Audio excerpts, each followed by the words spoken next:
रामकृष्ण हरी माऊलींनो, सर्वांना गौरीचा नमस्कार. तर कसे आहात सर्व? तर आज आपण बनवतोय कांद्याची चटणी. ह्या कांद्याची चटणी बनवतोय आपण. तर कांदे इथे मी घेतले 4 ते 5 बारीक बारीक कांदे घेतलेले. आणि इथे बघा कांद्याची चटणी किती छान झालेली आहे. भाजीला काही नसतं तर पटकन काय करावं अशा वेळेस काही सुचत नाही. पातळ भाजी तर बनल्या जाते, काहीतरी डाळ भात बनला जातो, काहीतरी वेगळी भाजी बनली जाते. तर त्याच्यासाठी सुकी भाजीला काही नसतं तर काय करावं तर पटकन देशी कांदे चिरायचे आणि कांद्याची चटणी बनवायची. तर चला कांद्याची चटणी बनवायला घेऊया आणि रेसिपीला सुरुवात करूया.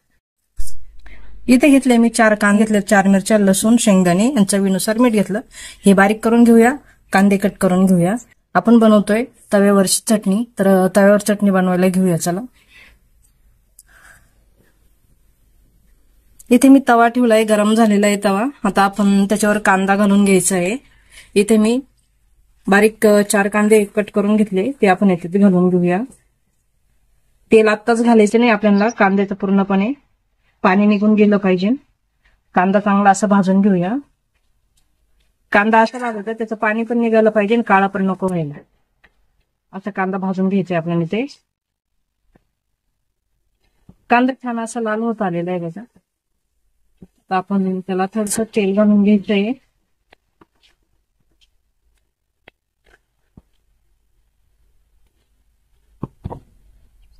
इथे छान असा कांदा भाजलेला आहे, आपण याच्यात तेल घालून घेऊया. कांद्याची चटणीला तेल भरपूर लागतं, तेल भरपूर घालायचे. इथे आता जिरे घालून घेऊया. इथे जिरे मोहरी घेतली ते घालून घेते. इथं थोडीशी लाल मिरची पावडर घालून घ्यायची, हाफ हळद घालायची, हाफ परतून घ्यायचं. आता आपण दळलेली जी मिरची ती घालून घ्यायची. इथं दळून घेतलेली मिरची ती घालून घ्यायची. इथं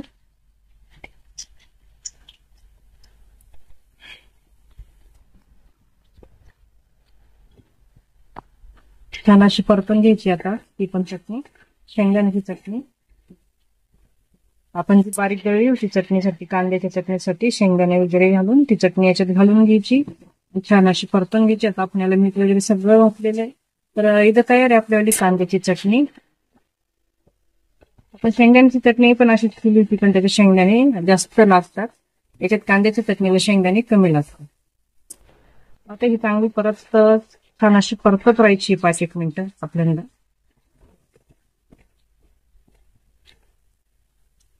आपल्याकडे समजा काही पातळ भाजी असली तर सुकी भाजीची पण गरज पडते. तर सुकी भाजीची गरज अशी पडते का काहीतरी सुकी भाजी करायलाच पाहिजे आणि भाजीला काही नाही तर काही करायचं. तर पटकन जशी 3-4 कांदे कापायचे आणि चटणी बनवून घ्यायची. तर खूप छान होते. आणि खूप जर समजा तुम्ही बिना तेलाची आधी भाजून घेतली तर खूप गोड लागते चटणी खायला. तिची चवच गोड होते, ऑटोमॅटिक गोड चव होते, कारण की त्याच्यातलं पाणी पूर्णपणे निघून गेलेलं असतं, म्हणून चटणी गोड होते खायला. तर इथं आपल्याला चटणी पूर्णपणे झालेली आहे. तर बघा आजची चटणीची रेसिपी तुम्हाला कशी वाटते कशी नाही नक्की मला कमेंटमध्ये कळवा.